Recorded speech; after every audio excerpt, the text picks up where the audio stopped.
আমরা 16 বছর ধরে আন্দোলন সংগ্রাম করে দেশে একটি মুক্ত গণতান্ত্রিক রাজনৈতিক পরিবেশ সৃষ্টি করার জন্য, যে রাজনীতিতে সকলের সমান অধিকার থাকবে, রাজনীতিতে অংশগ্রহণ করা, দল গঠন করা, তাদের নিজস্ব মতামত, তাদের বক্তব্য, তাদের দর্শন, তাদের চিন্তা জনসমক্ষে তুলে ধরার জন্য এই অধিকার সকলের থাকবে। সুতরাং সেই ক্ষেত্রে যে দলটি হয়েছে তারা তাদের কথাগুলো বলেছে, জনসমক্ষে তুলে ধরেছে, এবং অন্যান্য দলগুলো তাদের কথা বলছে, সবাই বলছে। এছাড়াও আগে দুই তিনটা ছাত্রদের দ্বারা গঠিত আরও রাজনৈতিক দল হয়েছে, হয়তো বা আরও হবে। তারাও তাদের চিন্তা নিয়ে আসবে, জনগণের সামনে দাঁড়াবে, কথা বলবে। সুতরাং এটাই স্বাভাবিক, এটাই গণতন্ত্র। কথা হচ্ছে দিনের শেষে সবার যে চিন্তা ভাবনা ধারণা, এটা নিয়ে জনগণের কাছে যেতে হবে নির্বাচনের জন্য, এবং নির্বাচনে গিয়ে তারা যার যার যেটা ম্যান্ডেট নিতে চায় জনগণের কাছ থেকে, তাদের বিষয়গুলো জনগণের কাছ থেকে ম্যান্ডেট নিয়ে পাশ করে সংসদে আসতে হবে, এবং সংসদে সেগুলো পাশ করবে।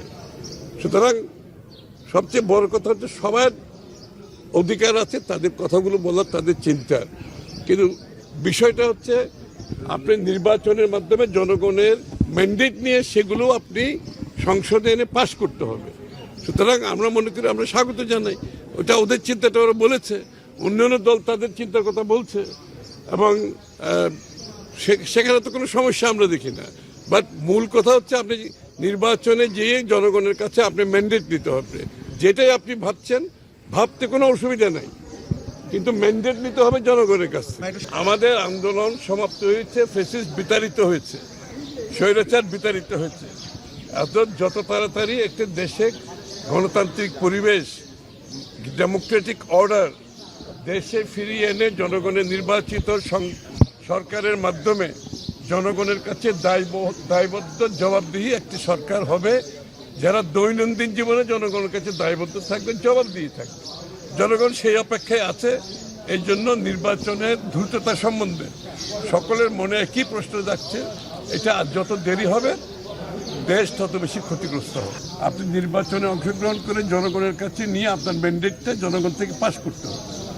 সুতরাং সেটাই হচ্ছে শেষ কথা। এটা যদি আমরা বুঝে থাকি, তাহলে বাংলাদেশের আগামী গণতন্ত্রের জন্য যে যুদ্ধ করেছি আমরা, ত্যাগ স্বীকার করে লড়াই করেছি, সেটা সফল হবে। মন মানসিকতা গণতান্ত্রিক হতে হবে, জনগণের উপর আস্থা থাকতে হবে। জনগণের আস্থার মাধ্যমে অর্জন করে আপনাকে আপনার দাবি দেওয়া আদায় করতে হবে। সেটা নির্বাচনের মাধ্যমে একমাত্র সম্ভব, আর কোনো পথ নাই। দেশের মানুষের সাথে, গণতন্ত্রের সাথে, জনগণের সাথে দ্রুততম সময়ে গণতান্ত্রিক অর্ডার ফিরিয়ে আনতে হবে।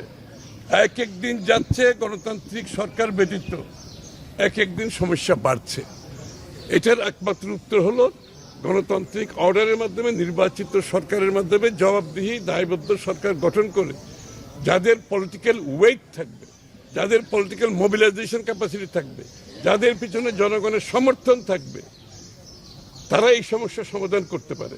পুলিশ, এই র্যাব আর সরকারি কর্মকর্তারা জনগণের সমর্থন ব্যতীত আপনি কোনো কিছু দেশে সমর্থন করতে পারবেন না।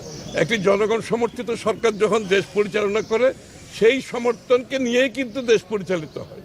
সেই সমর্থন নিয়ে দেশের আইন শৃঙ্খলা বাহিনী কাজ করে, দেশের সরকারি কর্মকর্তারা কাজ করে। সেটা আজকে অনুপস্থিত। সেটা যত তাড়াতাড়ি সম্ভব নির্বাচনের মাধ্যমে জনগণের সামনে আমাদেরকে তুলে ধরতে হবে।